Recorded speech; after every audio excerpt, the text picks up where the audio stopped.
quiero compartir con vosotros algo interesante. Fijaos, Joseph Daniel Unwin, yo hasta la semana pasada no sabía quién era, una persona que vivió a finales del siglo XIX, principios del siglo XX, fue un etnólogo y antropólogo social, estudiaba los comportamientos y costumbres, las culturas de las civilizaciones, erudito inglés, tenía que ser inglés, que trabajó en la Universidad de Oxford y Cambridge. No es cualquier cosa. Estudió 80 tribus primitivas y 6 civilizaciones conocidas a través de 5.000 años de historia y sostuvo, atentos, que había una correlación, una unión entre el avance de esa tribu o civilización y la abstinencia sexual. Interesante. Según Unwin, si una nación se vuelve cada vez más liberal respecto a la moral sexual, pierde su cohesión, pierde su ímpetu y pierde su propósito. Y esto, dice él, es irrevocable. Interesante. Hizo este estudio, analizó a estas 86 tribus y civilizaciones y llegó a la conclusión de que aquella civilización, tribu, nación, pueblo que es inmoral con respecto a la sexualidad tiene como destino la autodestrucción. Y eso nadie lo puede frenar a menos que cambie ese comportamiento. Algunos líderes destacados en la historia quisieron hacer todo lo contrario. Quisieron ir a ese extremo liberal e imponer la libertad sexual. Lenin, por ejemplo. Lenin igualó las relaciones sexuales a beber agua y a comer. Sí, él decía que el deseo sexual es lo mismo que el deseo de comer o el deseo de beber. A eso lo rebajó. Su teoría, evidentemente, pronto se derrumbó. Pronto cayó y la sociedad soviética se volvió casi puritana en cuanto a la moralidad sexual por las terribles consecuencias del pensamiento de Lenin.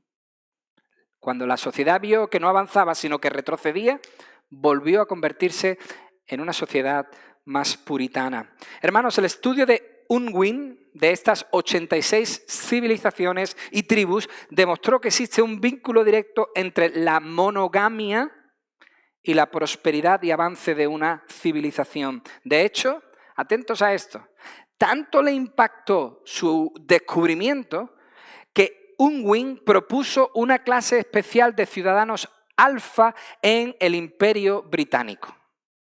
Fue una propuesta que trajo al Imperio Británico y que el Imperio Británico abrazó. Estos individuos que decidieron por esta propuesta tomaron votos de castidad antes del matrimonio, fueron puros antes del matrimonio y se mantuvieron fieles después de haberse casado. Y todo por el bien del Imperio Británico, para que el Imperio Británico pudiese avanzar. Interesantísimo. Hermanos, de eso va el final del capítulo 6 de Primera de Corintios. Exactamente de esto. Toda sociedad que se vuelve sexualmente inmoral se debilitará. No lo dice simplemente la Biblia, que ya sería para nosotros un fundamento más que fiable. Pero no lo dice únicamente la Escritura de principio a fin, lo dice la ciencia, lo dice la estadística. Este Unwin no lo hizo con propósitos cristianos. Hizo este estudio y se dio cuenta de esa realidad. Por lo tanto, no solamente la Biblia habla de que si la nación se entrega a los apetitos sexuales de manera libre, podríamos decir en un libertinaje amplio, está destinada a perder. Hermanos, lo que hoy tenemos por delante es cierto, es un mensaje principalmente para los hombres, pero podemos aplicarlo a muchas áreas del hogar, de la familia. No es simplemente para los hombres casados. No. No es simplemente para los adultos. No. Hermanos, el mensaje es que reprimirse, controlarse con la ayuda de Dios en lo sexual hasta el momento oportuno y luego ser fiel a tu esposo o a tu esposa con quien te has casado es un tremendo testimonio a favor del reino de Dios.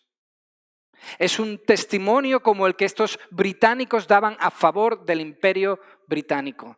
Los cristianos lo hacemos a favor para representar bien el nombre de nuestro Dios. Porque si no lo hacemos, hermanos, si no cumplimos con esta parte que parece algo tabú dentro de las iglesias y no se habla mucho, si no cumplimos con esta verdad, tendremos familias débiles, matrimonios débiles, hijos débiles y estaremos colaborando en la creación de una sociedad débil que se encamina hacia el desastre. En definitiva, estaremos creando infidelidad a Dios. Y eso, hermanos, es peligroso. Así que vamos a ello. Vamos a abrir la Escritura en 1 Corintios capítulo 6 y leemos desde el versículo 12 hasta el versículo 18 y luego rematamos con el 19 y 20. Dice Pablo, todas las cosas me son lícitas, pero no todas son de provecho. Todas las cosas me son lícitas, pero yo no me dejaré dominar por ninguna. Los alimentos son para el estómago y el estómago para los alimentos, pero Dios destruirá a los dos. Sin embargo, el cuerpo no es para la fornicación, sino para el Señor, y el Señor es para el cuerpo. Y Dios, que resucitó al Señor, también nos resucitará a nosotros mediante su poder. ¿No sabéis que vuestros cuerpos son miembros de Cristo? ¿Tomaré acaso los miembros de Cristo y los haré miembros de una ramera? De ningún modo. ¿O no sabéis que el que se une a una ramera es un cuerpo con ella? Porque Él dice, los dos vendrán a ser una sola carne. Pero el que se une al Señor es un espíritu con Él. Huid de la fornicación. Todos los demás pecados que un hombre comete están fuera del cuerpo, pero el fornicario peca contra su propio cuerpo. Oremos. Señor, queremos pedirte que tú nos ilumines. Como hemos cantado, te pedimos, Señor, que tú abras nuestro entendimiento. Señor, que abras nuestro corazón para ser receptivo a tus palabras. Señor, abre nuestro corazón para entender el mensaje central, principal de esto que acabamos de leer. Yo te alabo, Señor, porque hoy el cielo y la tierra te alaban. Señor, nosotros te glorificamos porque hay un pueblo alrededor de la tierra que ha decidido hoy venir y adorarte. Nos unimos a ángeles, a creyentes, a personas que han decidido poner su fe en ti para adorarte y bendecirte. Señor, nosotros nos unimos a ese grupo y queremos darte toda la gloria y toda la honra. Queremos pedirte, Señor, que ahora nuestra atención te glorifique. En el nombre de Jesús. Amén. Versículo 13, lo habéis leído conmigo, dice inmoralidad. Versículo 15 dice ramera. Versículo 16 repite ramera. Versículo 18, fornicación. Versículo 18, fornicario. Hermanos, no sé si os habéis dado cuenta conmigo, todo el pasaje va acerca de la sexualidad mal entendida y como consecuencia mal practicada. De ahí que Pablo quiera llevar a toda la congregación de Corinto al versículo 16, donde dice, los dos serán una sola carne. Pablo quiere que la congregación entienda que esto es importante. Los dos serán una sola carne es un texto sacado de Génesis. Génesis capítulo 2, versículo 24, donde se nos dice que una sexualidad bien entendida y por lo tanto bien practicada no es un vaso de agua. No es un bocadillo.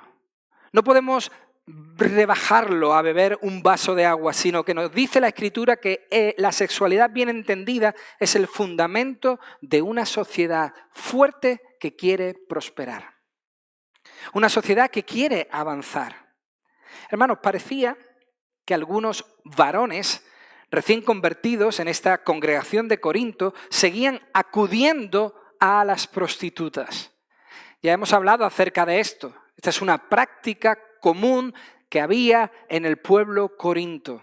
Era una situación muy común dentro de los varones acudir a los templos paganos en busca de estos servicios.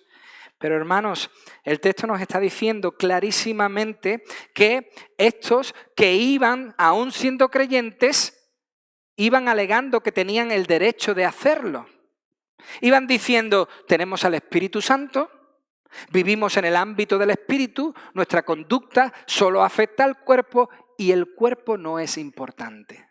Esa era su forma de pensar, su pensamiento. Por eso decían orgullosos, con el pecho inflado, decían, versículo 12, todas las cosas me son lícitas. Este era su lema. Este era su modus vivendi. Este era el eslogan que aparecía en todos los carteles de Corinto. Todas las cosas no son lícitas.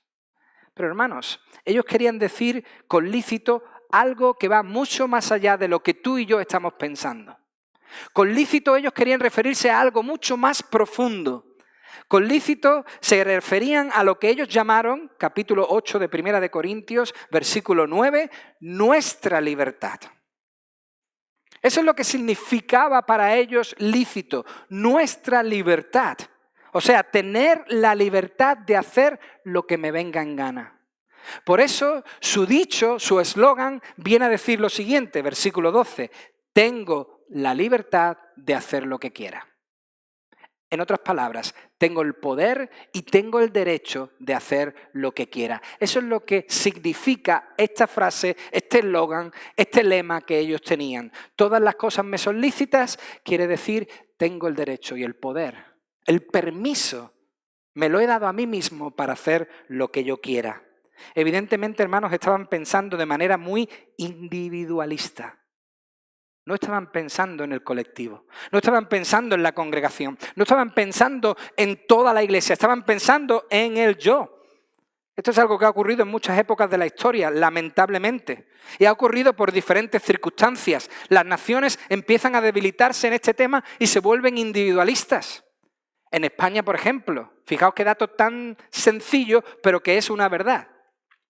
En España ya no se hace la mili. Algunos están diciendo, ¿mili qué es? El servicio militar obligatorio. Aquí hay algunos que lo han realizado. Pero en España ya no es obligatorio, ya no se hace. Ya no se convoca a jóvenes de todos los rincones de España para que acudan a un lugar y estén ahí juntos como un grupo unido hacia una misma dirección. Se ha perdido el sentido de unidad. Se ha perdido ese sentido de batallar, luchar en algo común. Ahora solo, lamentablemente, luchamos por lo nuestro y no nos preocupa nada lo de los demás. Eso es lo que se va filtrando por cosas así. No solo eso, trabajamos más en casa que nunca. Trabajamos más en casa y menos en la oficina o en otros lugares con nuestros compañeros de trabajo. Ya no tenemos a un compañero al lado, ya no hablamos con una persona, hablamos con una máquina. Este es el modo de pensar de la nueva era, hermanos. Esta es la esencia del mensaje de la nueva era, que se centra en el yo. Y cada vez estamos nosotros pensando más en el yo, en el mí, en el conmigo. Y esto es lo que pensaban ellos con su forma de actuar. Tengo la libertad, tengo el poder, tengo el derecho de hacer lo que yo quiera. Y Pablo responde en el versículo 12, eso no tiene ningún provecho. Esa forma de pensar no aprovecha para nada, ni te va a servir a ti de manera individual y por supuesto no le va a servir a nadie. No sirve para uno ni sirve para el resto. El comentarista Fee dice al respecto algo súper interesante. Dice, la conducta verdaderamente cristiana no depende de si tengo derecho a hacer algo. Ese no debe ser el pensamiento de los cristianos. Nosotros no debemos pensar, yo tengo el derecho de hacer esto. No, dice Fee, sino de si mi conducta es provechosa para los demás. Así debemos pensar los creyentes. No si tengo el derecho de hacerlo. El derecho lo puedo tener, pero ¿voy a utilizar mi derecho para afectar a otros? ¿Qué ocurre si hago eso? Aunque esté libre para hacerlo, ¿qué ocurre si lo hago? ¿Voy a hacer a otro tropezar? De esto vamos a hablar muy pronto, en el capítulo 8 de Primera de Corintios. donde algunos decían, hey, yo tengo derecho a comer, nadie me lo tiene que impedir. Y Pablo decía, hey, verdad, tienes derecho, pero si tú comiendo haces que otro tropiece, guárdate tu derecho y hazlo por los demás. Ese debe ser el pensamiento del creyente, no individualista. Porque cuando pensamos de forma individualista nos estamos haciendo daño a nosotros y a los demás. Pero yendo al grano, en el versículo 12, ya desde el principio, yendo al asunto en sí, Pablo dice, hey, vosotros vais diciendo todas las cosas me son lícitas y yo os digo, no os dejéis dominar por ninguna.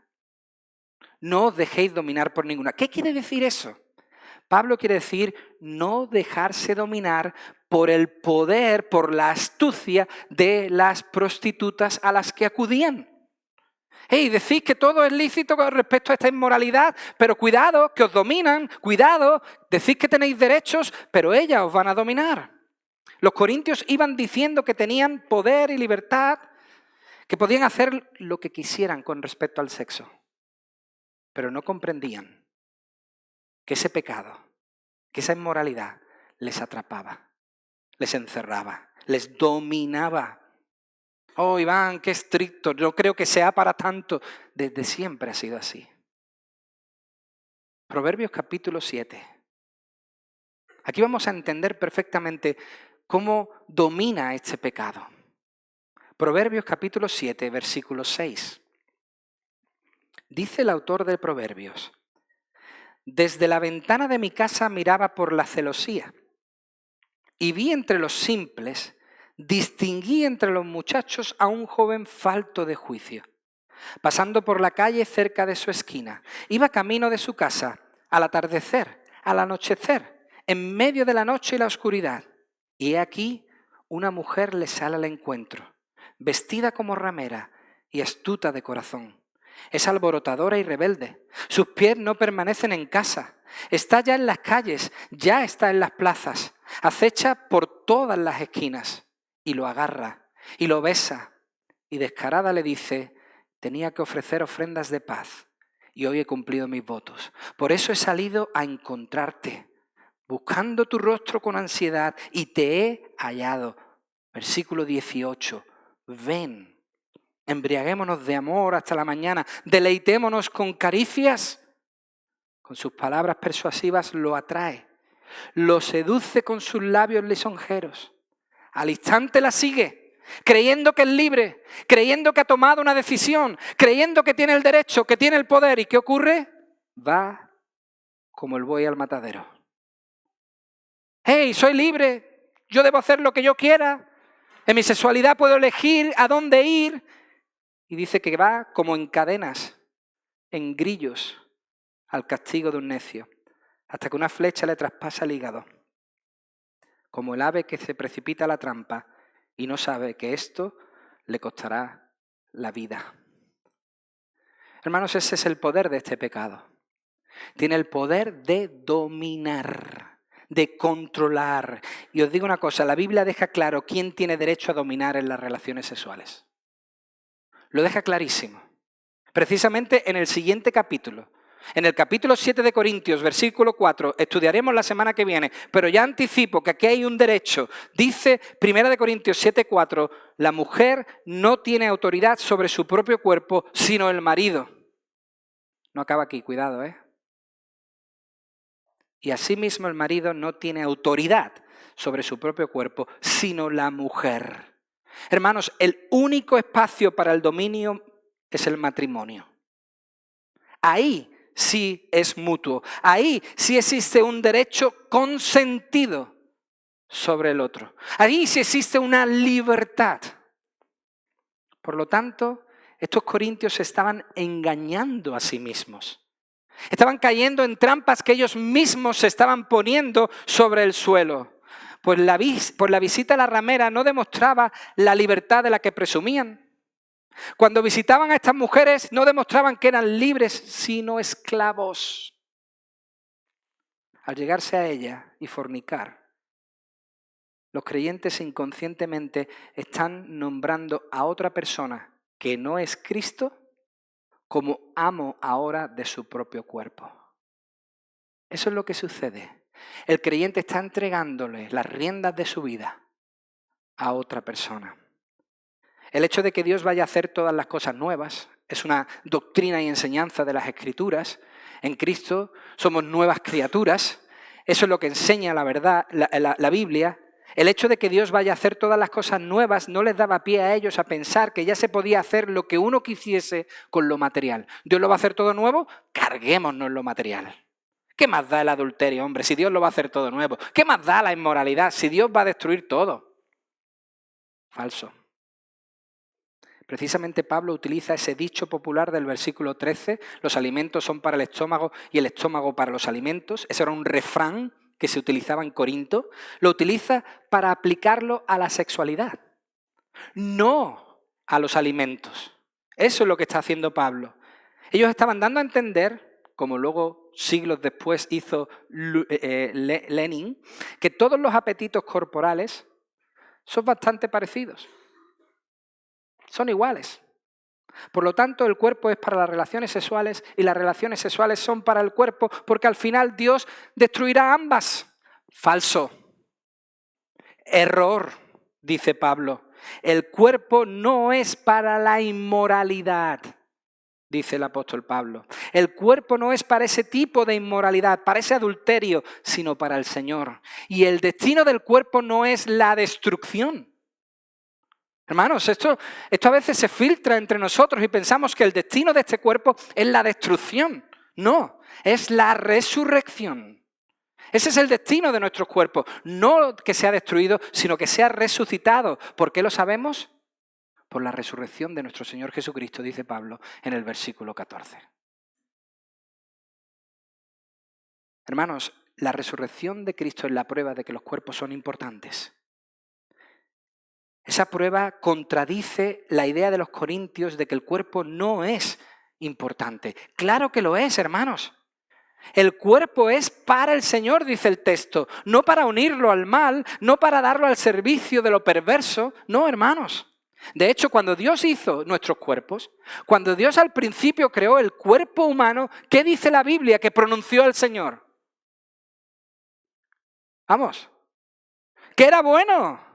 Eso dijo el Señor cuando creó nuestros cuerpos, dijo, es bueno. No creó nuestros cuerpos, nos miró y dijo, oh, menos mal que hay un alma ahí dentro, porque si no, hermanos, lo vio y dijo, esto es bueno, es perfecto. Los corintios estimaron sus cuerpos como simples instrumentos para el placer. En otras palabras, veían al cuerpo como un sobre. ¿Qué hacemos cuando abrimos una factura? Nos llega una factura al correo, abrimos el buzón, tomamos la factura, rompemos el sobre, lo que nos importa es la factura, a ver qué pasa, a ver cómo van las cuentas, y el sobre, así veían ellos el cuerpo humano, como el sobre. Lo que importaba es la carta, lo que hubiese dentro. Lo de fuera no importaba. Y eso es un error, hermanos. Es un error porque Cristo resucitó en cuerpo. Eso dice la Escritura. Cristo resucitó en cuerpo. Y Pablo dice, pues si nosotros somos miembros de su cuerpo, es una metáfora que está utilizando, dando a entender que si nosotros somos parte de Cristo, también resucitaremos en cuerpo. Eso dice el versículo 15. Es como la doctrina que vemos en Romanos capítulo 5 acerca de Adán. Es la misma idea. Hermanos, cuando Adán pecó, ¿qué ocurre? ¿Cómo? Aparte de mi mujer, ¿alguien puede contestar que no sea ella? Cuando Adán pecó, todos pecamos. Claro, todos pecamos. Eso dice Romanos 5:12. Por tanto, tal como el pecado entró en el mundo por un hombre, Adán, la muerte por el pecado, así también la muerte se extendió a todos los hombres porque todos pecaron. Eso es así.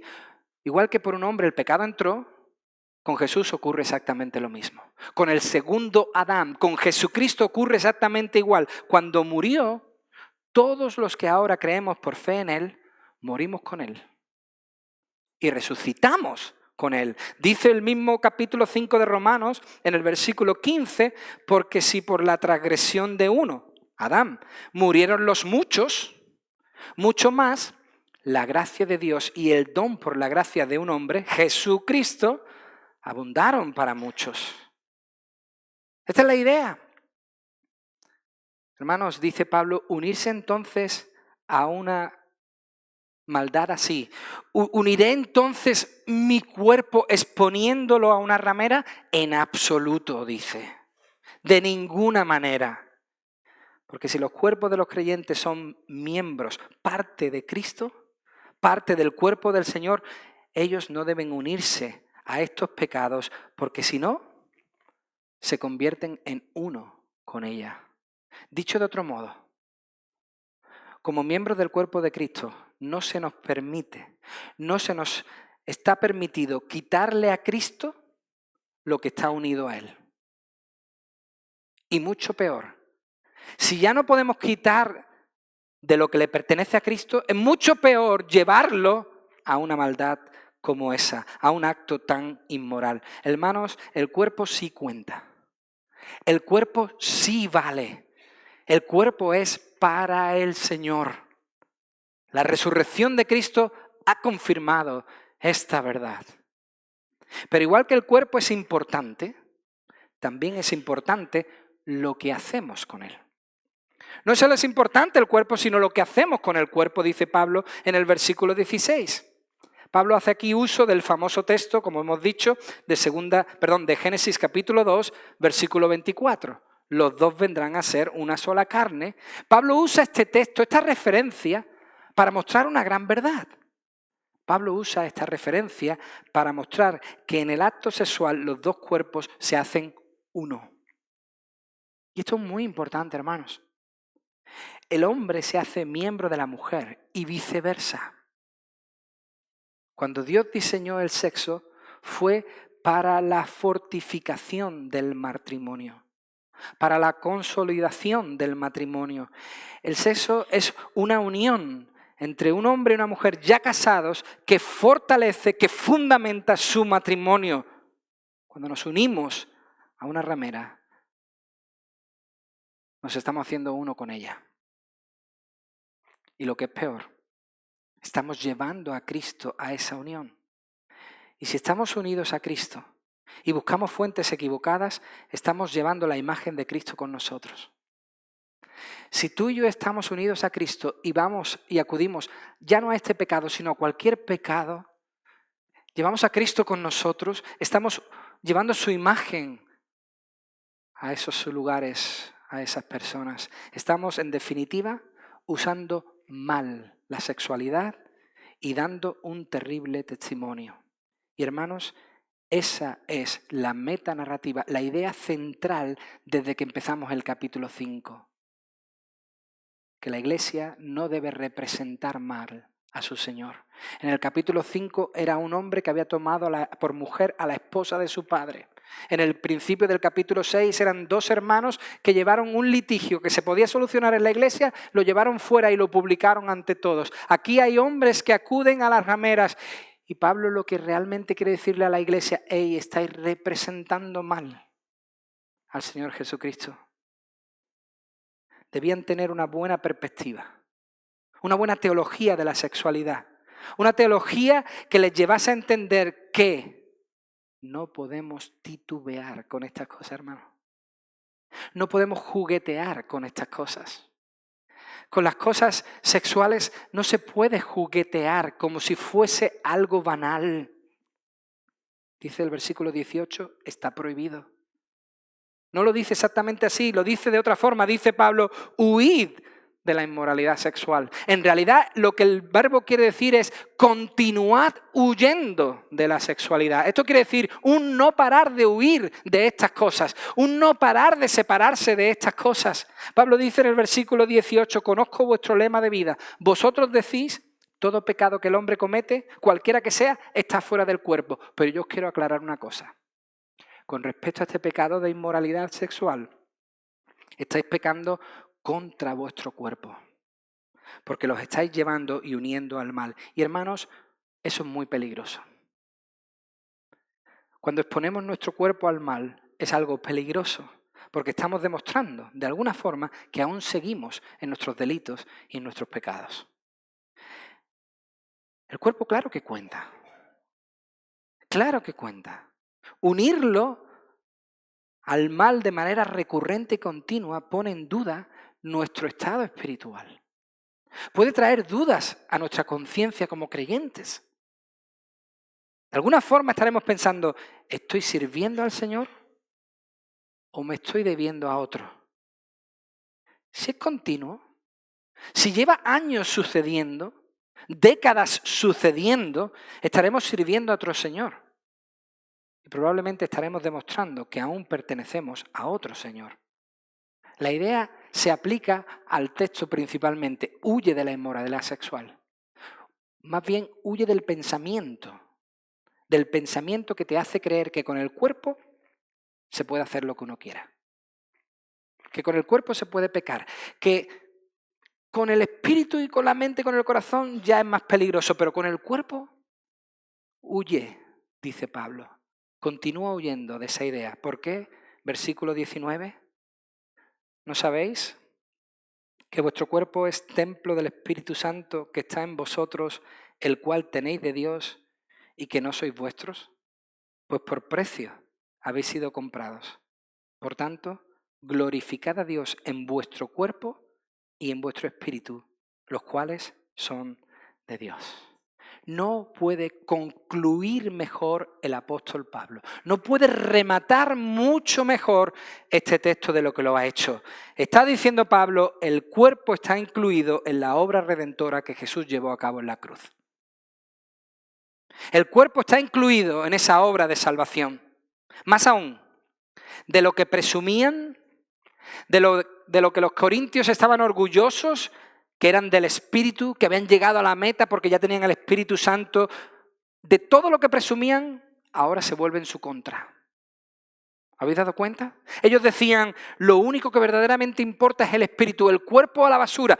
Eso, ahora mismo Pablo les demuestra que se ha vuelto en su contra. Pues Pablo, el apóstol Pablo, de manera magistral, lleva a la iglesia a la verdad.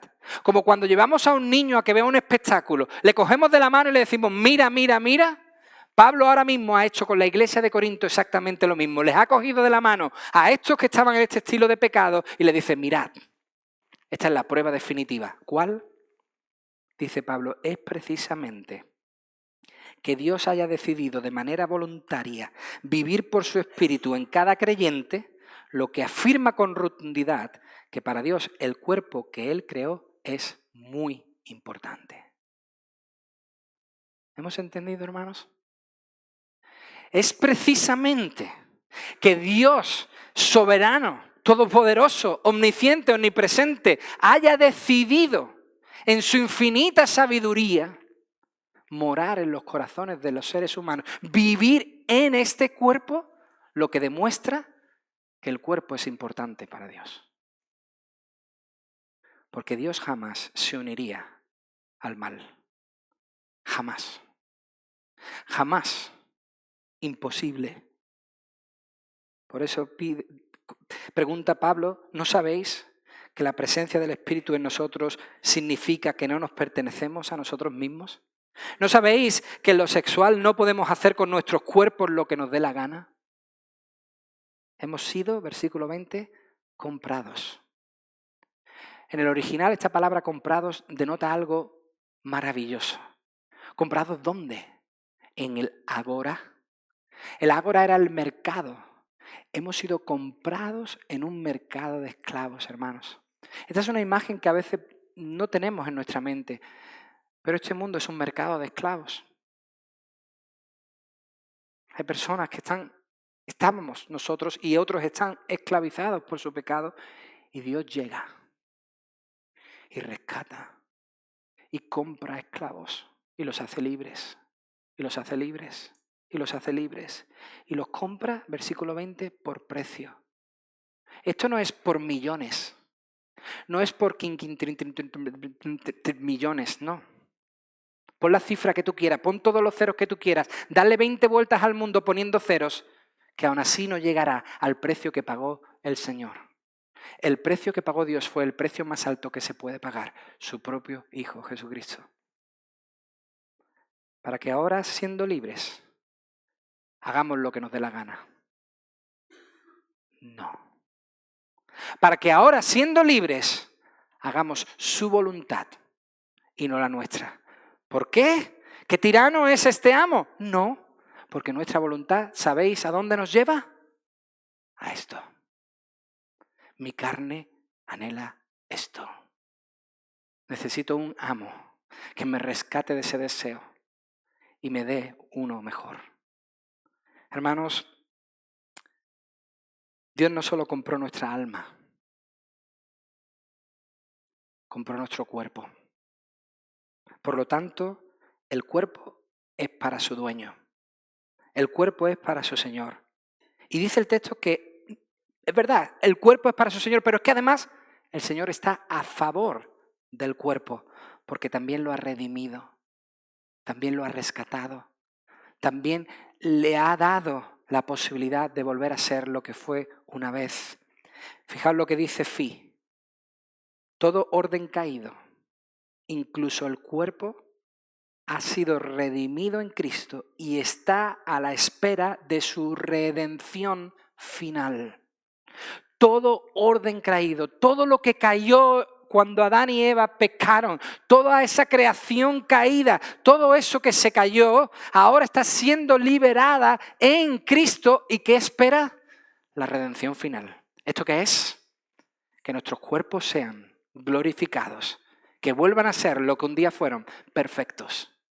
Por fin con pelo, por fin con músculos, por fin rubio. Nada, que nadie se lleve una sorpresa. Vamos a ser lo que somos, pero perfectos. Y mientras tanto, porque esa idea nos puede hacer pensar, bueno, eso ya llegará. No, mientras tanto, no perdamos el hilo. Mientras tanto, dice el versículo 20, glorificad, agradad, honrad a Dios con vuestros cuerpos.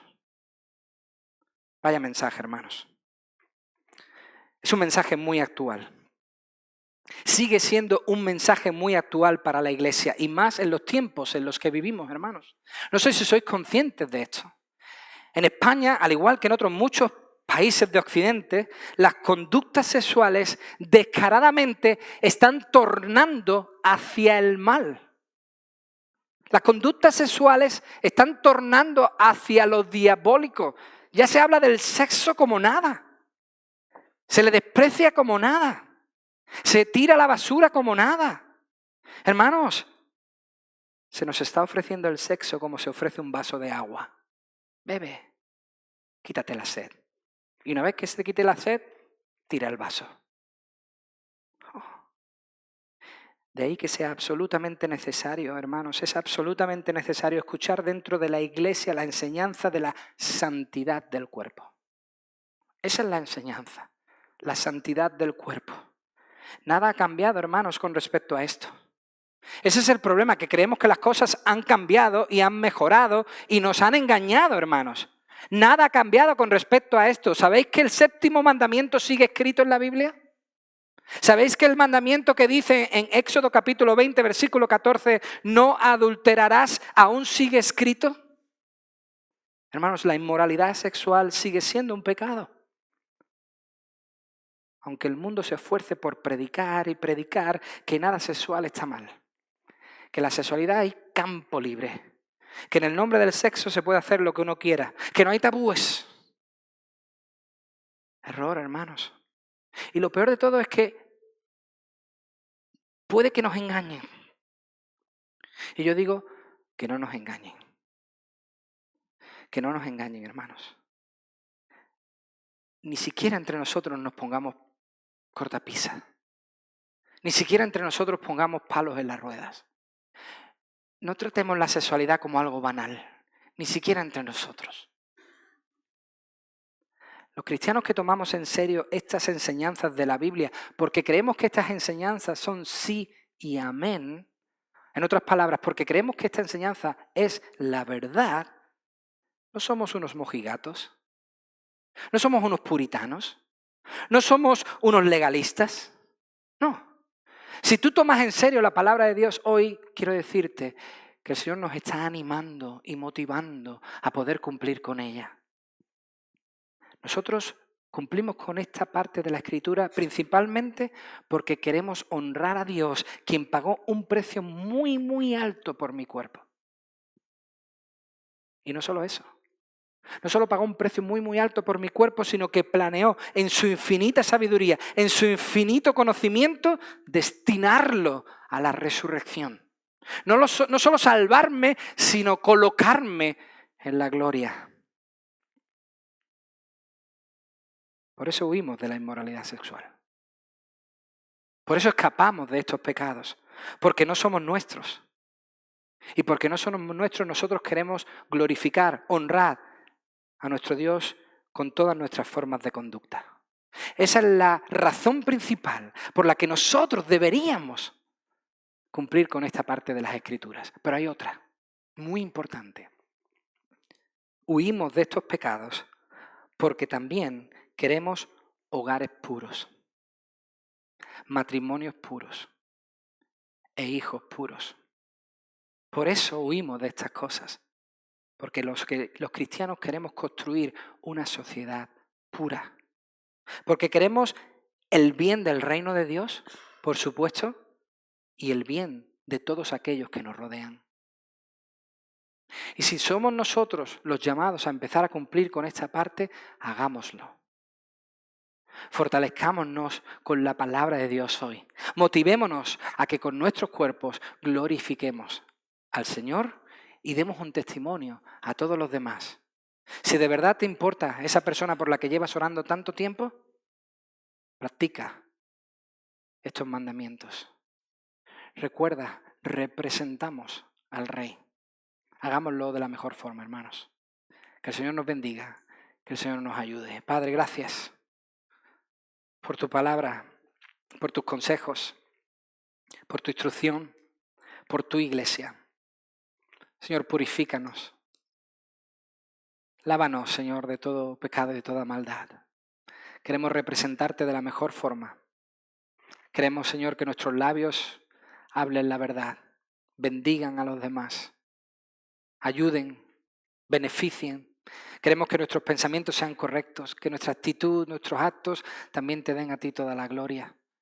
Señor, ayúdanos a entender cuán importantes son estas enseñanzas y danos de tu Espíritu Santo para poder practicarlo. Muchas gracias, Señor, por este mensaje tan motivador. Gracias porque tú nos has rescatado de manera completa, espíritu y cuerpo. Gracias, Señor, porque algún día nuestros cuerpos serán perfectos. Gracias, Señor, porque algún día nuestro cuerpo será glorificado y seremos como tú eres y viviremos por toda la eternidad. Gloria a ti, Señor. Quiero agradecerte eso, por eso que ese pensamiento nos ayude a cada uno de nosotros a utilizarlos de la mejor forma, a darte ahora, en este mismo instante, toda la gloria con nuestro cuerpo. Santifícanos, Señor. Esa obra que comenzaste en nosotros, continúala. Te lo pido en el nombre de Jesús. Amén.